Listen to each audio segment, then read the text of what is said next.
The graphs here show the change that occurs in the lifespan of the person based on population norm. These values come from an NIH survey of the US population older than 8 years of age. Note how the males are slightly higher than the females for total bone mineral density.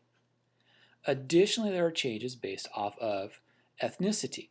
Note how the African American population is higher than the white non-Hispanic and the Hispanic population for both the females as well as the males, indicating that there appears to be genetic and hormonal impact due to the ethnicity and gender of the individual.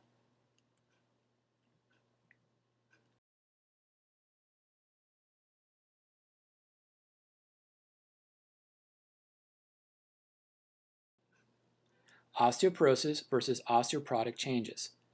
The difference here is based off of the normally maximal bone mineral density laid down to adult levels between 10 years of age and 22 years of age, leading to a maximal bone mineral density throughout the 4th decade of life. Any abnormally low amount of bone mineral density laid down will result in osteoporosis. There are multiple factors that will affect the occurrence of osteoporosis.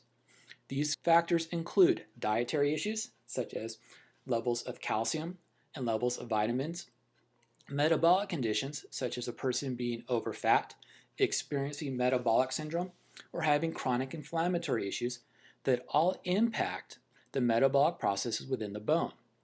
Osteoporosis is an issue of genetics in nature and deals with the ability to have an appropriate response to signals for both appositional as well as apical growth to increase the trabecular bone during maturation and growth spurts and throughout developmental stages of life in response to excessive external loading of the bone. An osteoporotic change can occur in the post-growth phase of the bone when there is not enough load to support maintaining bone mineral density, where the rate of reabsorption is greater than the rate of mineralization during the normal bone turnover process.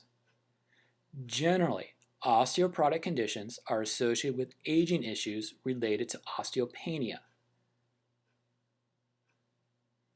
Because of the underlying physiological issues, osteoporosis is neither preventable nor is it reversible, as the issue lies in being able to produce enough bone mineral density within the bone itself, while osteoporotic changes are associated with the reduced loading and eventual death of the bone cells itself. Thus, it is preventable and possibly reversible, unlike osteoporosis, based off the concepts of Wolff's Law and the said principle. Remember, the rate of loss is directly proportional to the amount of bone mineral density at the point of initial loss. The key here is to maintain a bone mineral density above 0.9 grams of bone tissue per millimeter cubed of bone.